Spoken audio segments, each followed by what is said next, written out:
We've been talking about friends because there is a renewed cultural interest in friendship, because statistically speaking, we are having a hard time today in America forging true and lasting friendships. It's interesting, there's an article that MIT sends to international students on how to interpret American friendship.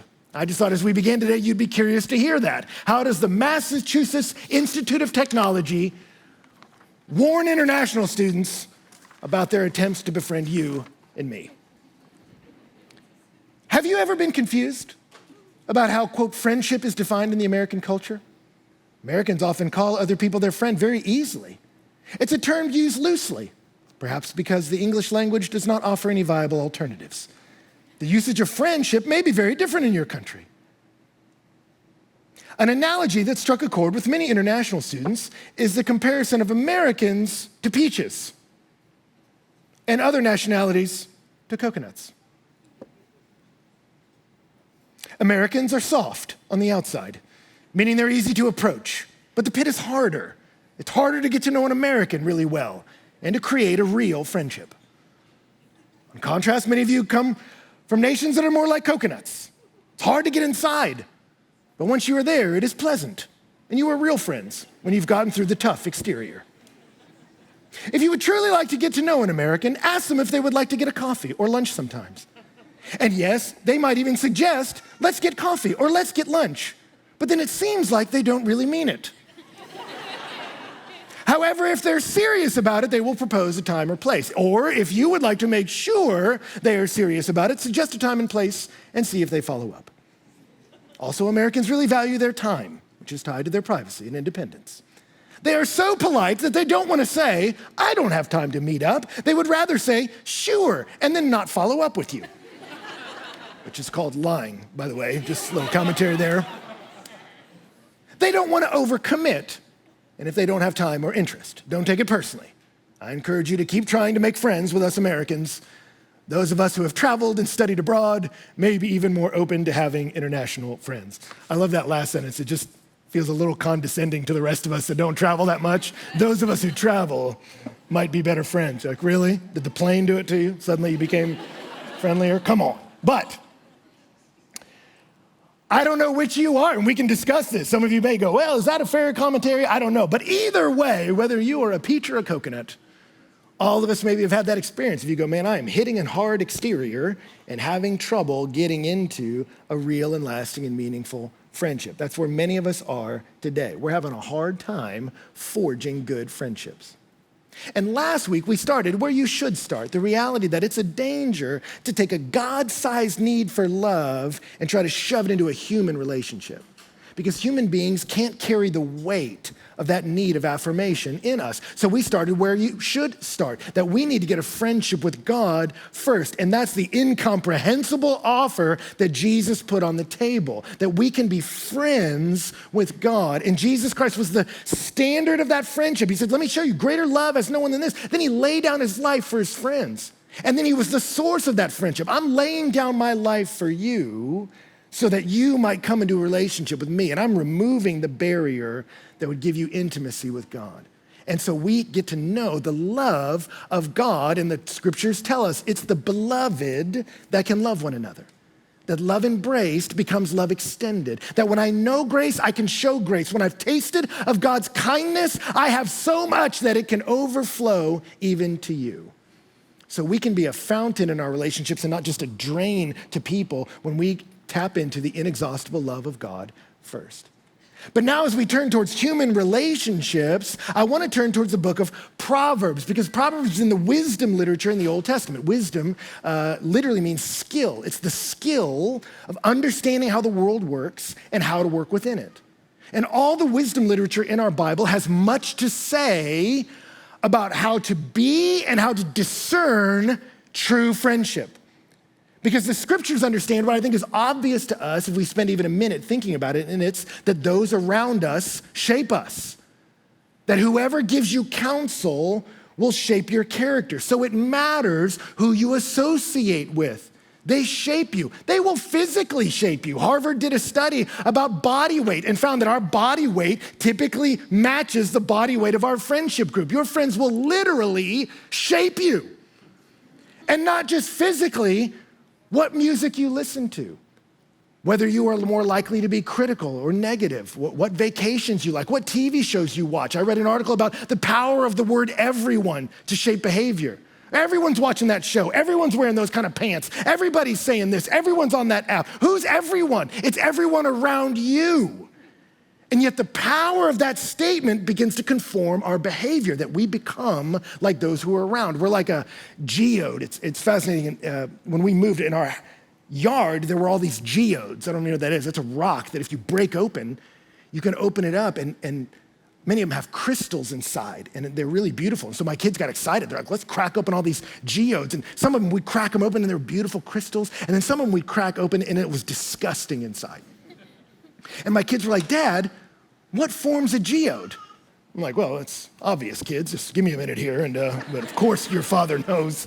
Apparently, a geode is a rock with an air pocket in it, and so water flows through it, but what happens is that water carries minerals. So whatever minerals in the soil begins to soak into the center of that rock, and if they're the right kind of minerals, it makes something beautiful on the inside. The wrong kind of minerals will make it something really putrid and nasty. What you soak in will shape you, whether you're beautiful or broken. That's true of all of us, so it matters how you pick your friends. C.S. Lewis said it, friendship as the ancients saw it can be the school of virtue, but also as they did not see it, it can be a school of vice. It's ambivalent. It makes good men better and bad men worse.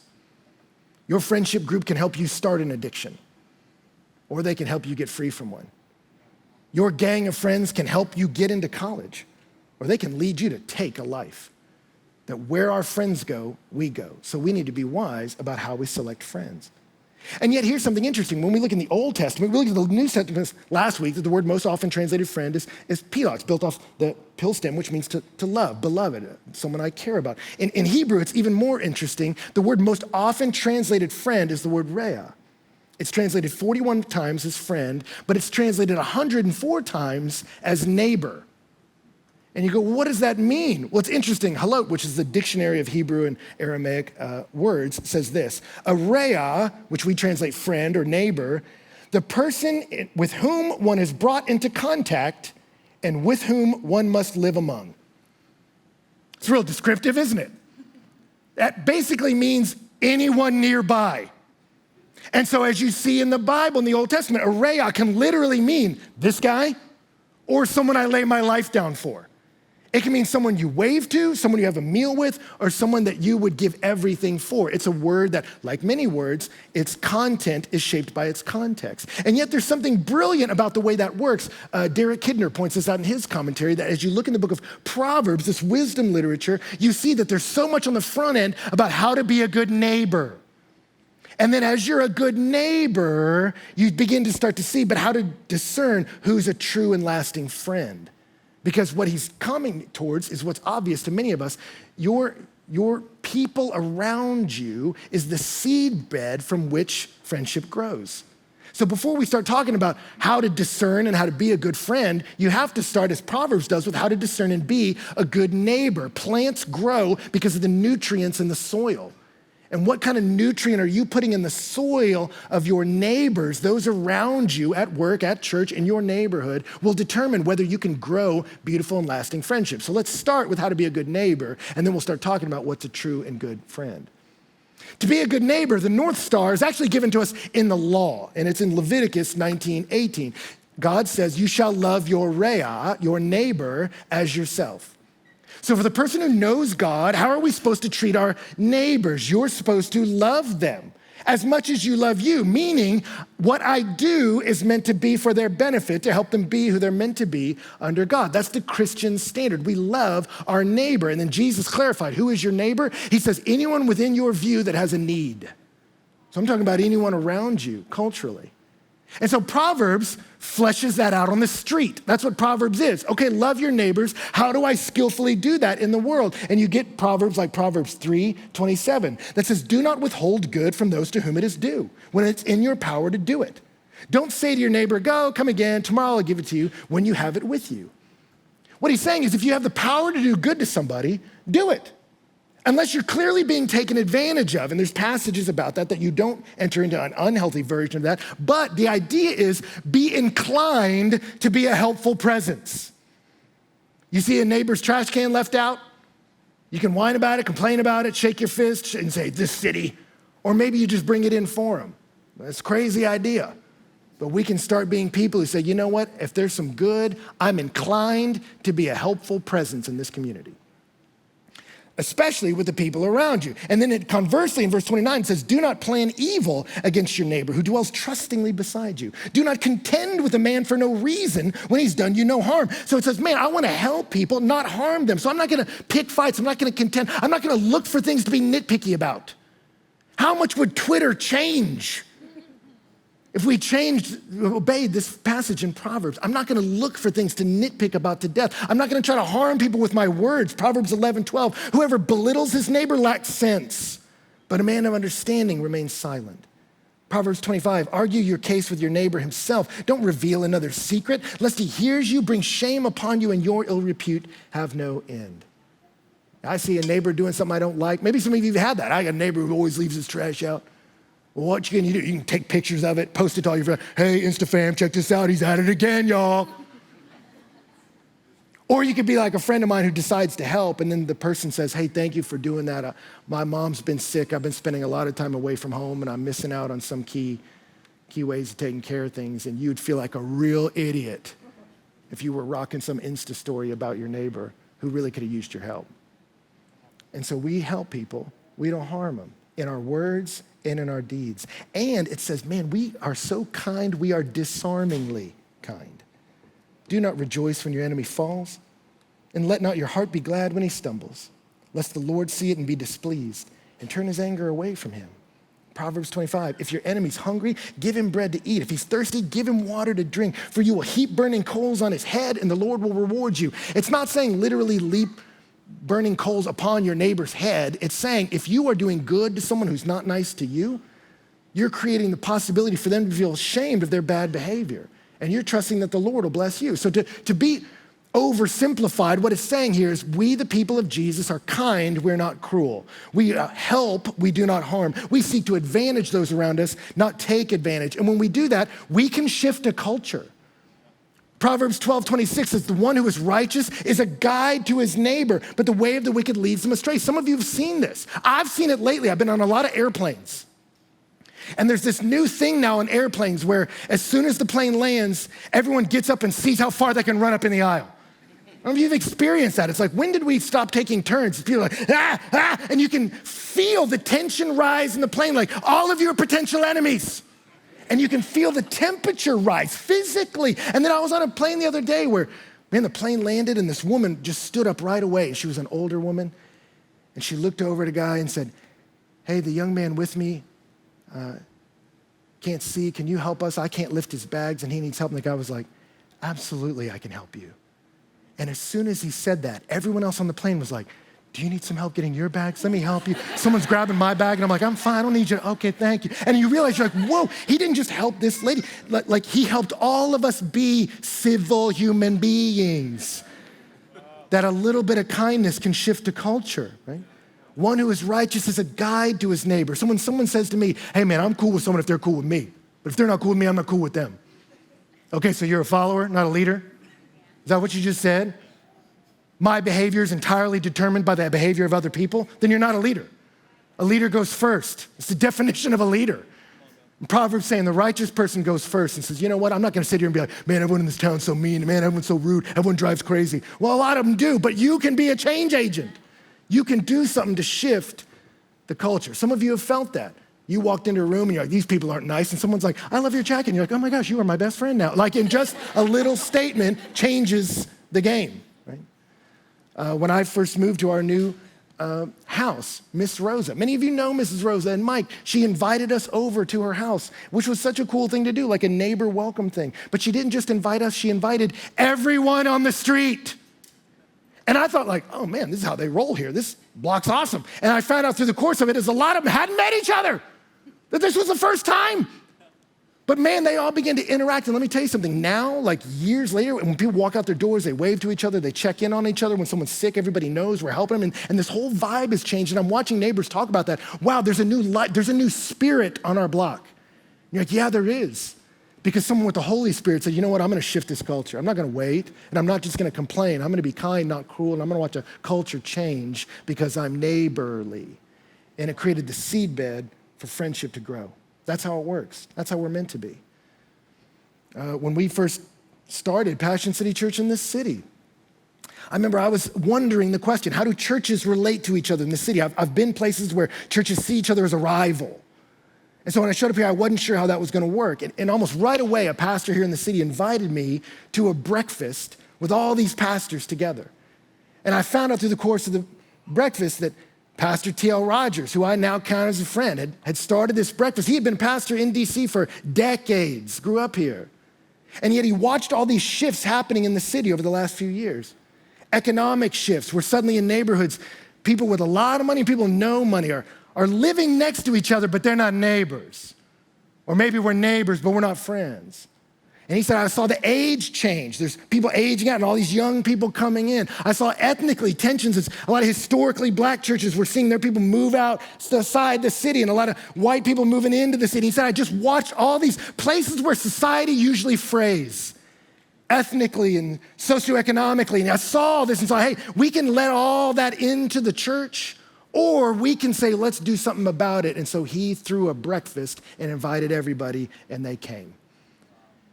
And about a year ago, when tensions were the highest, there was, 60, 70 of us in this yard having breakfast. And we sat around and visited. All these guys from all different backgrounds were visiting. And I'll never forget, TL stood up and just looked at some guys down front and said, hey, you stand up and introduce each other. And one of them stood up and said, well, this brother is this and this. He's dealing with that. This is what he's going through. And he's like, all right, now you do him. And he introduced his friend. And he said, somebody else. Somebody else stood up and was like, well, this is Bobby over here, and his church is going through this. And he's like, all right, now you do him. And then he did that for an hour. Just had each person introduce the other, and it was humanizing of each other, commiserating with our problems, co-passion, caring about each other. And by the end, we began to worship together, and people were crying all around this place. And you go, there was no sermon, there was no message. We were greeting each other, but a spirit of neighborliness, friendliness created the seedbed from which true and lasting friendship can grow. And I love seeing that in the church here. And I want to see that in us, that we are change agents in the culture because God has changed us. That's the motivation he gives you, that the Lord will reward us. He's given us the fuel of love, and he's telling us, pour it out in a community that desperately needs it. So neighbors are kind and not cruel. And once you've put that nutrient in the soil, now you've created the possibility for friendship to grow. That if you decide you're going to be kind, maybe everyone else in your office is mean, you don't get cynical. You be gracious. And in that context, now friendship might grow up. And as it does, how do you discern and how do you be a good friend?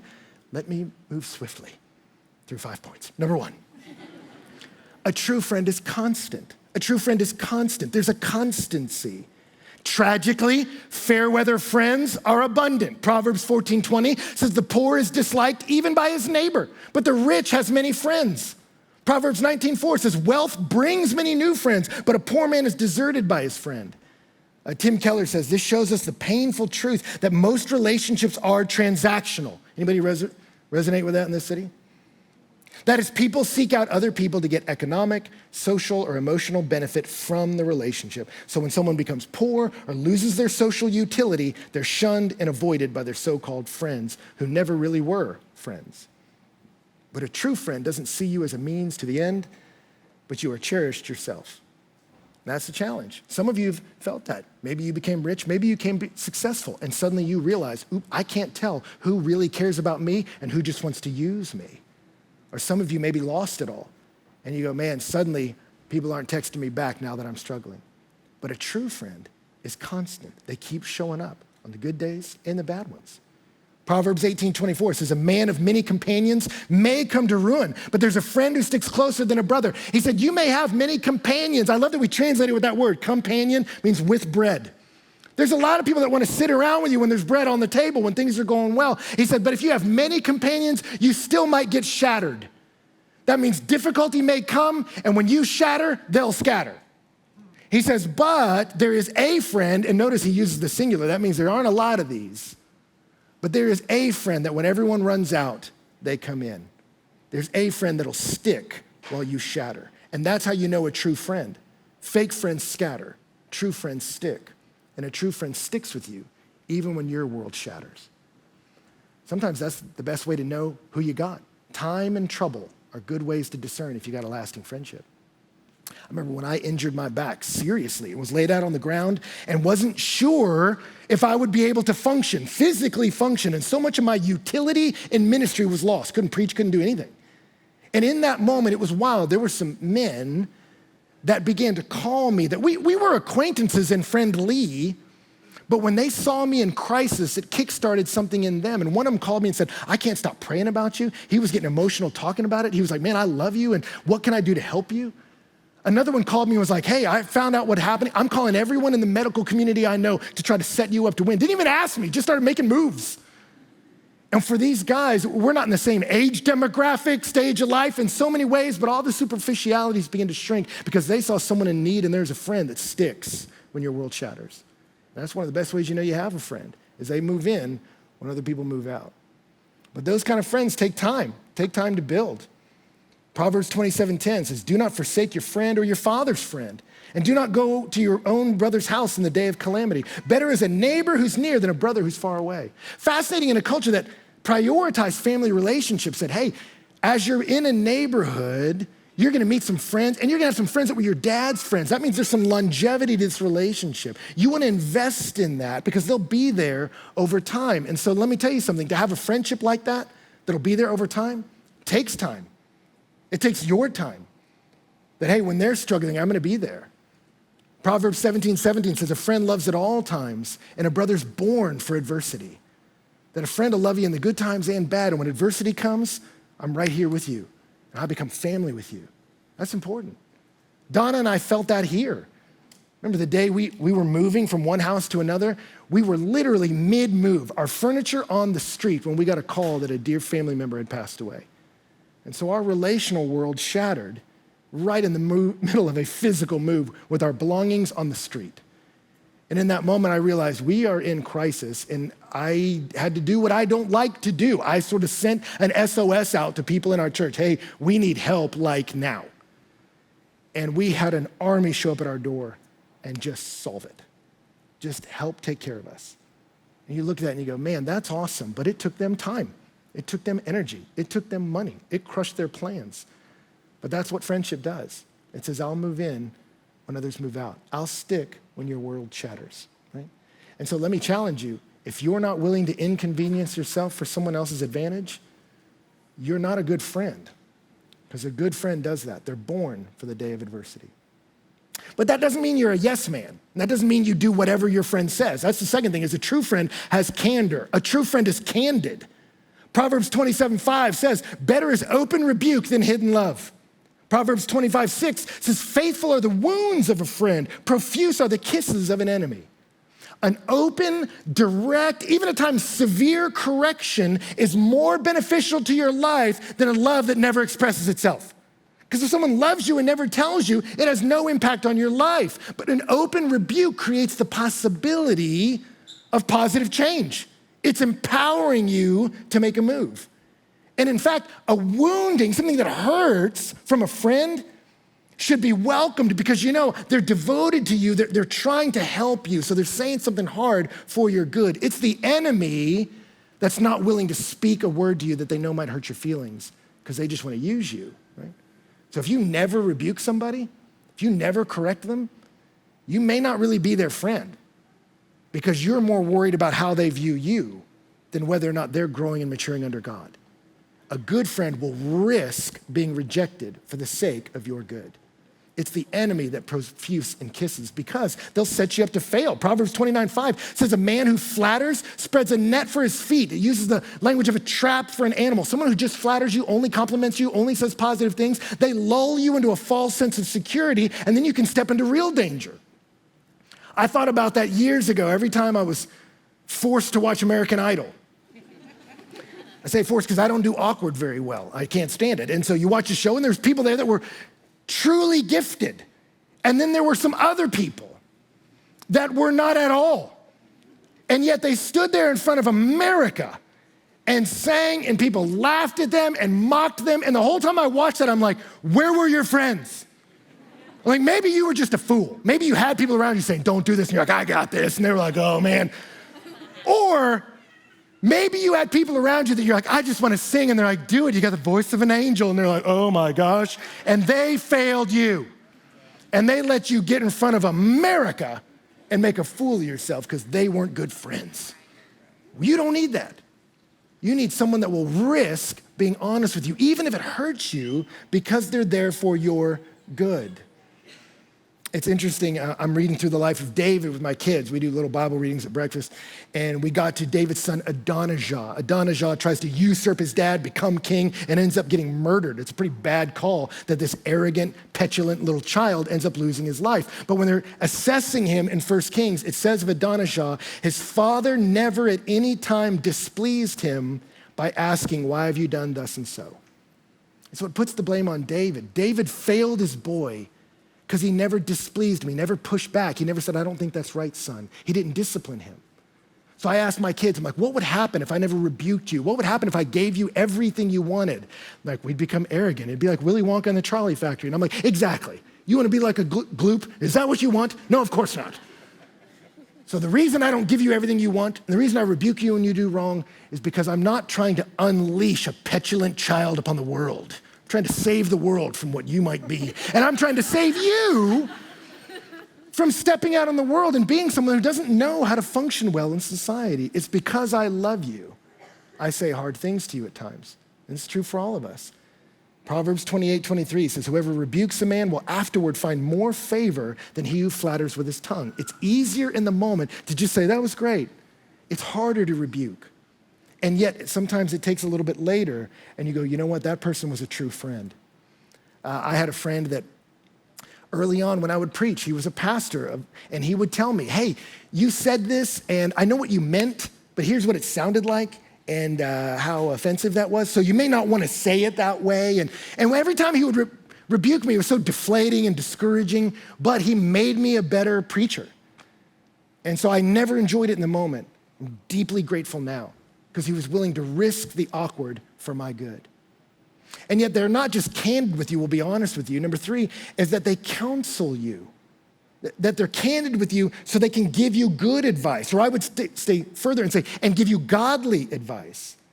Proverbs 27:9 says, oil and perfume make the heart glad, and the sweetness of a friend comes from his earnest counsel. That's what's so sweet about the counsel of a friend. The advice they give you is if it's earnest, you know, hey, this person's legitimately concerned about my good. They're not doing this because it's convenient for them. It's not. They're doing this because they really want to help me. And when you see someone really committed to helping you, that's so encouraging and sweet, even if it's a hard word. Proverbs 27:17 says, iron sharpens iron, and one man sharpens the other. Now, there's ways iron can hit each other that doesn't sharpen them, it damages them. But a good friend, they're willing to clash with you in a way that makes you sharper and makes you better. So we're candid, but we're kind. We're like a doctor with a scalpel trying to cut out the disease. We're not someone slashing with a knife to hurt people. So I'm not just advocating keeping it real and not caring if you don't hurt somebody. I'm saying, we are real, but we are also relational and kind. That I'm gonna say a hard word for your good because I love you. That it's candor with kindness. It's good counsel. I remember when I was in college, I joined a men's organization, and I got in, and it was like all these cowboy dudes. So it was really wild. I was like, how did I get into this? Like, one of these things is not like the other. And I remember hanging out with all these cowboys, and it struck me right away, they were not just cowboys. Like, I remember there was like a service project, and one of them came up to me afterwards and was like, hey man, I didn't see you at the service project. Like, yeah, and he was like, hey, did you say you were gonna come? Did you sign up? And I was like, yeah, and he's like, why weren't you there? I was like, oh man, I had this deal come up, blah, blah, blah. And he's like, okay, so you said you'd come, and then you didn't. Does your word mean that little to you? Do you just have no honor? And I'm like, excuse me? How dare you, sir? You don't know me. And then I left and I was like, and yet that was accurate. Or I was riding with another one in a car, and I was complaining about this and complaining about that. I was complaining about all this stuff. And I remember he was like, man, you strike me as someone who loses perspective easily. And as soon as he said that, I was like, well, you strike me as someone who's about to get struck. Like, how dare you, sir? But then as I replayed the conversation, I was like, he's right. And I realized, I'm like, man, these guys are making me nuts. And they're making me better. And I'm deeply grateful for these guys because they weren't just slashing at me with rude comments. They were forging me into a man of integrity. And I love that about them. And that's what a good friend does. They care more about you than they do about their comfort. So if you never confront and never offer counsel, you may not be a good friend.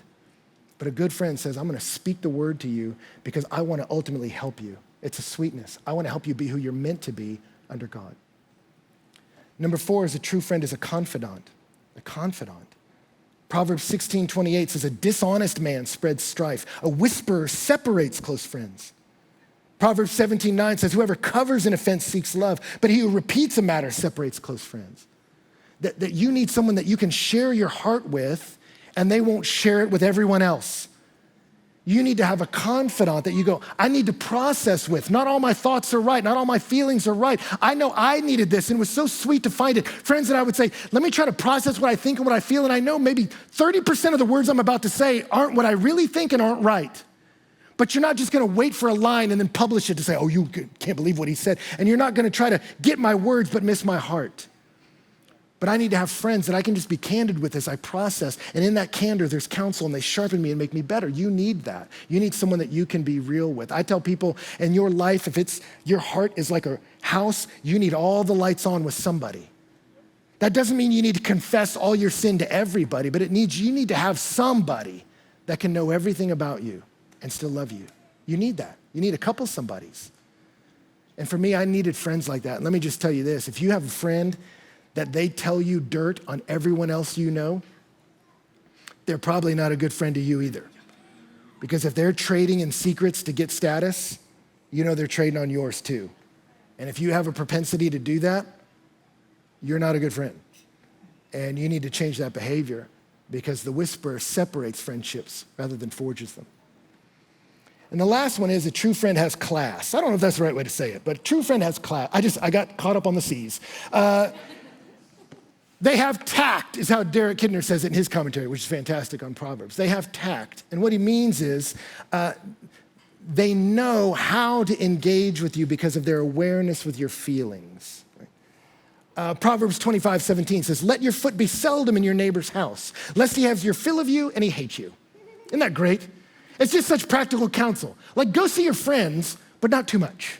Because if you're always there, they're going to resent you after a while, right? It's interesting. One of my dear friends, Matt Morton, preached a beautiful sermon on Proverbs called True Friendship. And in that sermon, he said, if you are always in your friend's presence, you can never be apart from them, and you're insecure if they're talking to someone else, it's because you don't trust God with their life or yours. That you are so desperate for affirmation from this human that you can't stand to be outside of their presence. It means you don't trust God to lead their life, and you don't trust God with your life. So you're looking for this friend to be for you what God's meant to be. You're looking for them to do what no person can do, and you're creating something unhealthy and codependent rather than something life-giving. His words.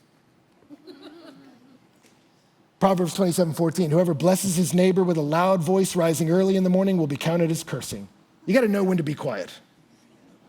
Proverbs 25:20, whoever sings songs to a heavy day is like one who takes a garment off on a cold day. What it's talking about there is awareness about the concerns of someone else. If I just care about me, then I'm singing. And if you're sad, get over it. If I just care about me, I'm gonna be selfish and I'm gonna yell when I wanna yell, mope when I wanna yell, be sad when I wanna be sad, happy when I wanna be happy. But if I legitimately care about you, then when you're mourning, I'm mourning. And when you're winning, I'm winning. When you're celebrating, I'm celebrating because I care about you. And that doesn't mean I suppress all my feelings. I'm not talking about there's unhealthy ways to apply all this, but I'm saying a healthy human being who trusts God with their life and heart, then they love other people. And that means, man, I see where you are and I respect where you are and I try to meet you where you are. Not to leave you there, but to help elevate you with candor when you need it, sweet counsel, a confidence as you're processing, and a willingness to lay my life down for yours. Because greater love has no one than this, than he laid down his life for his friends. Now, let me close it out this way. Some of you are listening to this and you go, man, that's a high bar, and it is a high bar. But here's the beautiful thing. All of this is available to us in Jesus. Because he is the true and ultimate friend. And he's the one you need. So you may be hearing this and go, I don't have any friends like that. I got no friends like that. Well, you do actually. And he already stepped into the circle of friendship. And he said, I'll be candid with you.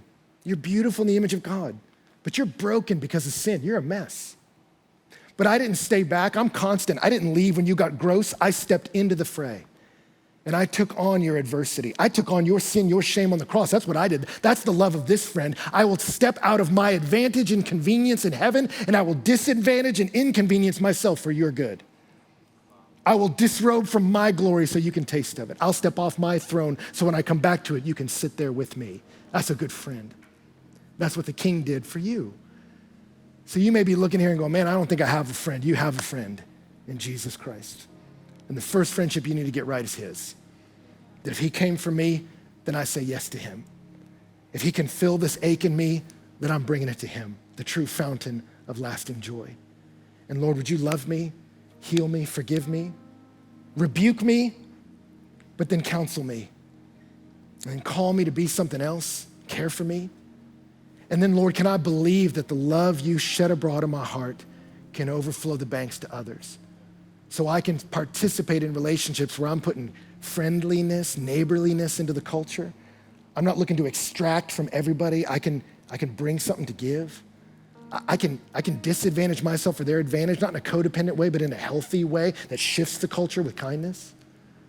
And then as I begin to put that kind of nutrient in the soil of this church, of your neighborhood, of this city, I see friendships grow up where you go, you know what? We're like Jesus to each other. We're candid with each other, but it's because we care. And we counsel one another because we want to see Christ forged in us. We're constant in the good days and bad, that we're with each other, and we're tactful in how we deal with each other, meeting you where you are, but loving you too much to let you stay there.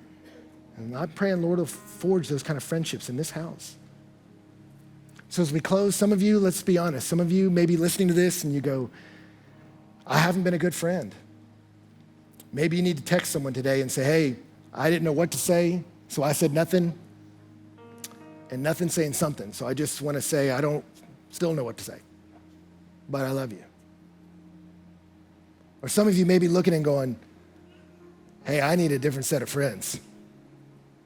I mean, that doesn't mean I don't care about what happens in these people's lives, but I've put myself in a circle where we are descending together. I'm not becoming more in love with God, I'm becoming less. I'm not becoming more like Jesus, I'm becoming more cynical. The way they're influencing me, I've become more negative, more cynical about life. It's unraveled my integrity before God relationally, financially, socially, sexually. I'm unraveling in this culture. I'm not strengthening them, I'm sinking. And for maybe their grace, I need to step back and say, Lord, I need a different inner ring. So I'm not gonna care about these people, but I need a circle around me that will etch into me character. Some of you need to pray for that. You need to ask God to give you some friends. And if you've never come to know the Savior, that's what we're selling here. Not a list of happy steps to a fulfilled life. We're offering you communion with a God who loves you right where you are. And you trust him, you walk with him. And the good news is our Jesus Christ is building a community where we love each other because we've been loved. And I'm so excited to think about all the possibilities that can take place when God in his mercy has spring out of the ground of this house true friendships, how neighborhoods could change and cities could change, cultures can change when God works in us.